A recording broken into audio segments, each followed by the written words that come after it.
आपके पास। प्रदीप भट्टाचार्य जी, क्या आपको ऐसा नहीं लगता कि 75 साल बाद, और ये बात जग जाहिर है कि सबको पता था, जितने सांसद थे संसद भवन में बैठते थे, कहीं ना कहीं उन्हें दिक्कतें आ रही थी।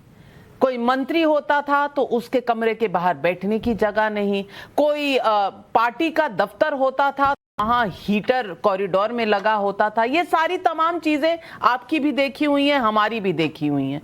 लेकिन इतना विद्रोह कि आपने क्या क्या नहीं कह दिया अपनी पार्टी की तरफ से। संसद भवन तो सबका होता है और आप भी जनता के नुमाइंदे हैं, संसद आपको जाना तो पड़ेगा ही, तो फिर उद्घाटन से परहेज क्यों?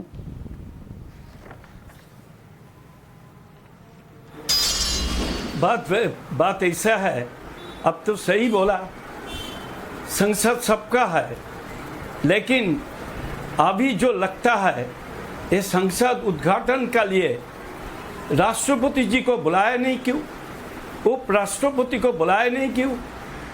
संसद में राष्ट्रपति का कोई काम है ही नहीं। ज्वाइंट जब सेंट्रल हॉल में मीटिंग होता है तो राष्ट्रपति जी ने भाषण डालता है, वाई राष्ट्रपति एब्सेंट हुआ, क्यों हुआ? किसी का ईगो को सेटिस्फाई करने के लिए ऐसा तरीका से काम हुआ है। What we expected that the Prime Minister of the country will call all the opposition parties together and to finalize the date and how to organize this thing that will be finalized. But here what happened? He wanted to show his own charisma, nothing else. You have said the आम जनता ने इसको बहुत दुख किया, नहीं, आम जनता ने clear वर्षन है, जैसा तरीका से ओपनिंग हुआ ऐसा तरीके से ओपनिंग नहीं होना चाहिए। आपने जो बोला है सिंगल क्या है? That was according to the king who used to rule the kingdom by following the Hindu custom. There is a picture in Madurai, Hindu king receiving single from the goddess. But that is transfer Pradeep of power Bhattacharya ji, from goddess or Pradeep god to Bhattacharya king. जी, बहुत ही विनम्रता से मैं कहना चाहती हूँ कि ये तो नेहरू जी को भी दिया गया था। मेरा बात आपको सुनना पड़ेगा। यहाँ पर ट्रांसफर ऑफ पावर नहीं है, यहाँ पर ट्रांसफर ऑफ पावर नहीं है, तो ट्रांसफर ऑफ पावर नहीं है तो सिंगल आया कैसे आया? आप जवाब दीजिए। आप ऐसे तरीका से बात करेंगे तो चलेगा नहीं। जो हिस्ट्री है, हिस्ट्री को मालूम होना चाहिए। सुधांशु त्रिवेदी जी, जवाब दीजिए। यहाँ कोई ट्रांसफर ऑफ पावर नहीं है तो सेंगोल कैसे आया? अहम को दिखाने के लिए, इनका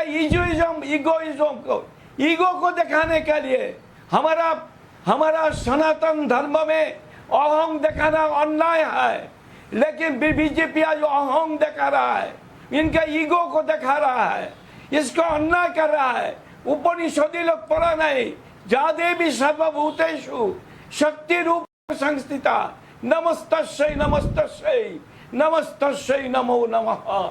ये मेरा चंडी में बोला है, शक्ति रूपेण संस्थिता। शक्ति किसका हाथ में है? जनता का अंदर में शक्ति है, आम जनता का हाथ में शक्ति है, राजा का हाथ में नहीं है, प्राइम मिनिस्टर का हाथ में नहीं है, सुधांशु जी जवाब दे रहे हैं, हाथ में नहीं है, आम जनता का अंदर में शक्ति है। सुधांशु जी जवाब दीजिए। देखिए, जो प्रदीप जी ने बोला, अपनी बात से अपनी बात काट दी। इन्होंने कहा जनता के हाथ में शक्ति है। यदि जनता के हाथ में शक्ति है तो दो बार पूर्ण बहुमत के साथ मोदी जी को जनता ने वह शक्ति दी है। और अब दिख गया कि ईगो किसका है।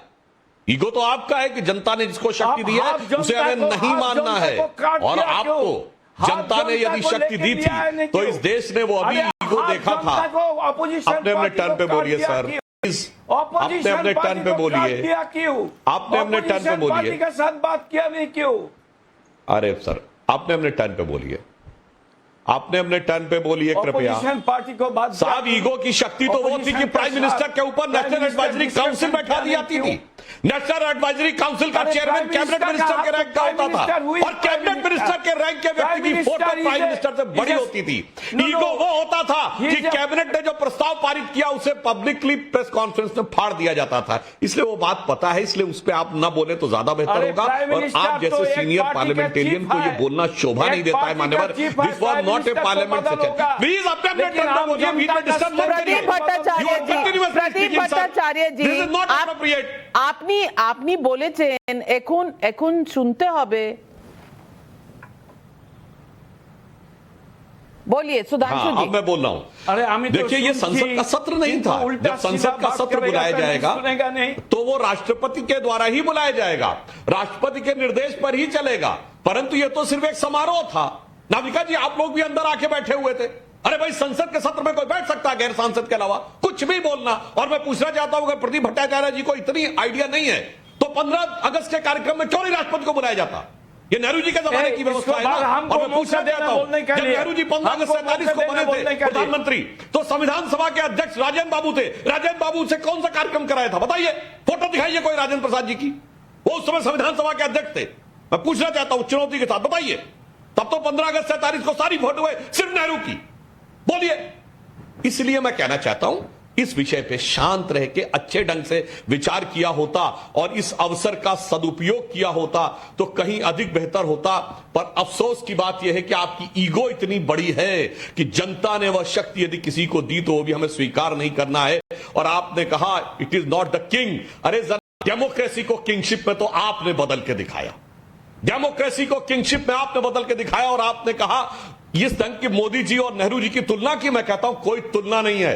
क्योंकि जब नेहरू जी पहली बार प्रधानमंत्री बने तो 16 कांग्रेस कमेटियों में एक ने भी नेहरू जी को वोट नहीं दिया था। 0 वोट पाके वो प्रधानमंत्री बने थे। और जब मोदी जी प्रधानमंत्री बने, जन जन की आकांक्षाओं के प्रतीक होकर 282 सीटें उनके नेतृत्व में पाकर जनता के द्वारा प्रधानमंत्री बने थे। नेहरू जी की तरह 0 वोट पाकर महात्मा गांधी की अनुकंपा से नहीं बने थे। इसी पर प्रदीप भट्टाचार्य जी, इसी पर तो लोकतंत्र पूरा स्थापित है कि किसको कितनी सीटें मिलती हैं, उसी की सरकार बनती है, वही देश का लीडर बनता है। लेकिन प्रदीप भट्टाचार्य जी हमारे साथ बाकी दलों के प्रतिनिधि भी हैं। मैं आ रही हूँ।